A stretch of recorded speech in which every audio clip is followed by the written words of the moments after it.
It was time to execute our plan. We had an idea to break the system and set everyone free, but we had to do it fast. Wade and I couldn't do this quickly enough on our own, so we asked Octavia for help. She thought we were crazy, but she decided to lend us a hand. Wade also reached out to a girl named Cassie Bradford. She was hesitant, but agreed.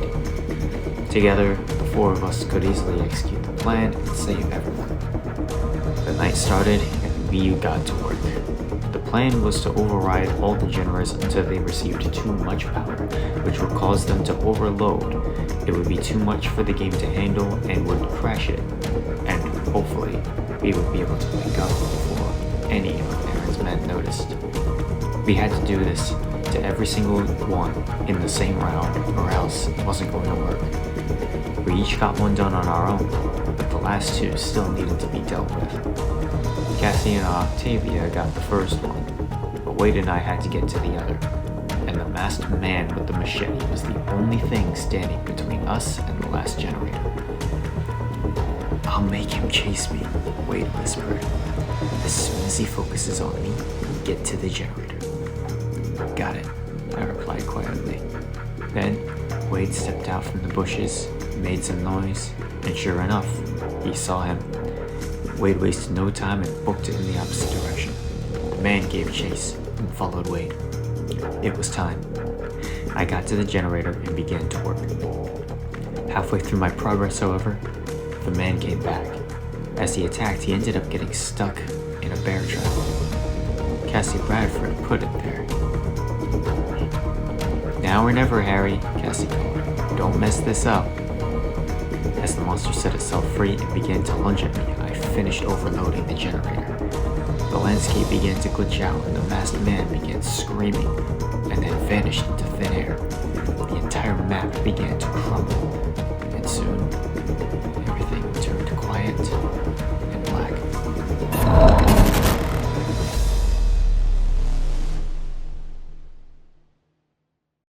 I told Hope I had a stomachache and that she won't have to drive me to school. Hope considered I see a doctor, but I pretended like I couldn't get up, or it would hurt more. She offered to stay home and take care of me, but I told her it was probably from last night's dinner.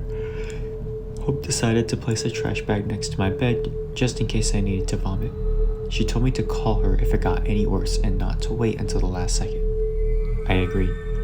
After she and Noah left, Neil came up and left me 3 bottles of water. He also brought me a sandwich that he made himself. It contained turkey, white cheddar cheese, and a small layer of lettuce. How he knew what to put on my sandwich, I could only assume Hope told him. I groggily thanked him and let out a smile. He wished me a good recovery and walked back out.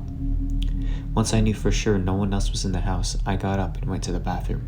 Obviously I wasn't sick. I was only pretending so that I could have time at the house alone to talk to the kidnapper from last night.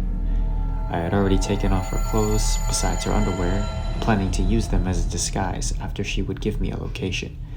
I removed the mask and splashed cold water on her face to wake her up. The impact of the water woke her instantly. I had her tied and inside the bathtub, so she couldn't go anywhere. "Let me go, you freak," she snarled. "I'll freaking kill you." "Not until you answer some questions," I answered coldly. "I'm not telling you a thing," she growled. "I thought you might say that," I remarked. "That's why I came prepared." I opened the door and rolled a cart into the bathroom. On the cart, there was a knife, a salt shaker, an electric hairdryer, and a straightener. Lemon juice, hand soap, and a few other things that I may have been a bit of a psychopath for. "Nice tools," she said, "but it doesn't matter what you do with me. My boss will just put another in my place." "I'm not worried about that," I said, turning on the bathtub water. "You just tried to kidnap my future brother-in-law, and I want to know why." "You ain't got the nerve to do anything," she scolded. "Oh yeah?" I taunted, and without hesitation I sliced her face with a knife. The cut was only against flesh, and she was bleeding slowly. I then proceeded to cover my hands in hand soap. "You might think hand soap isn't so bad," I began. "However, this soap is only meant for external use.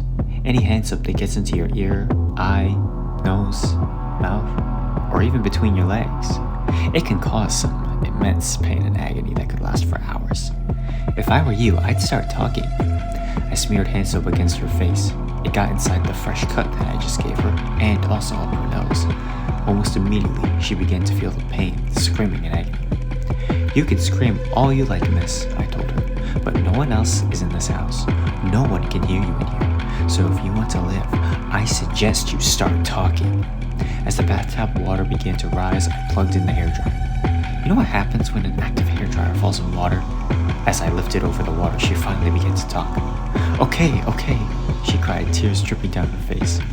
I unplugged the dryer and shut off the water. "That was quick," I said, smiling. "Let's start with something easy. What's your name?" "Cassandra." Cassandra went.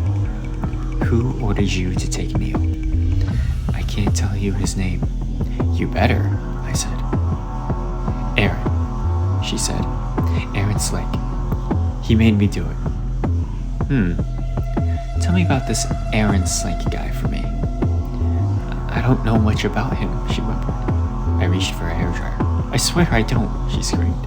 "All I know is that he sends us to capture people. If we didn't listen, he'd blow up the earpiece embedded into our ear and we'd die." "Wait, a bomb?"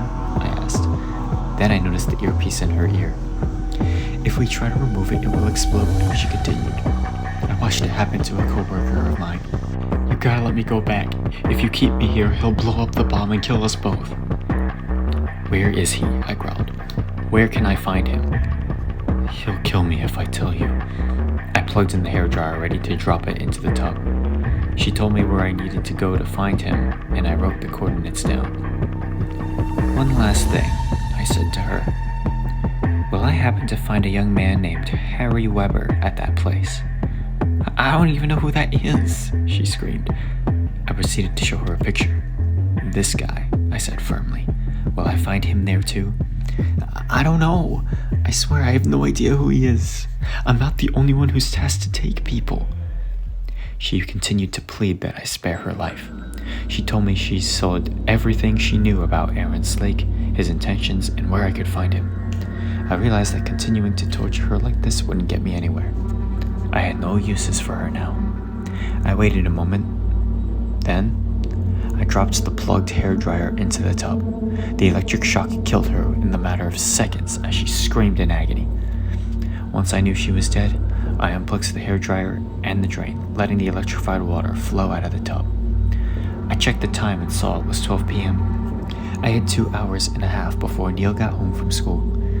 I cleared the cart of tools and put everything back where I found them. Then, I carefully lifted the girl's body, put her inside of a large trash bag, and took it to a nearby woods. There's a nearby lake with crocodiles in this area, so I figured they might enjoy this kind of meal. After leaving the body by the lake, I cleaned up the bathroom as best I could and returned to bed. I emptied one of the water bottles into the bathroom sink as if I drank the whole thing.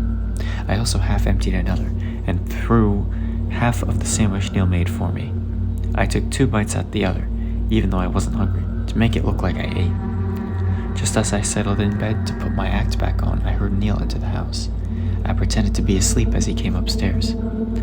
Although I had my eyes closed, I could tell he was happy to see that I ate.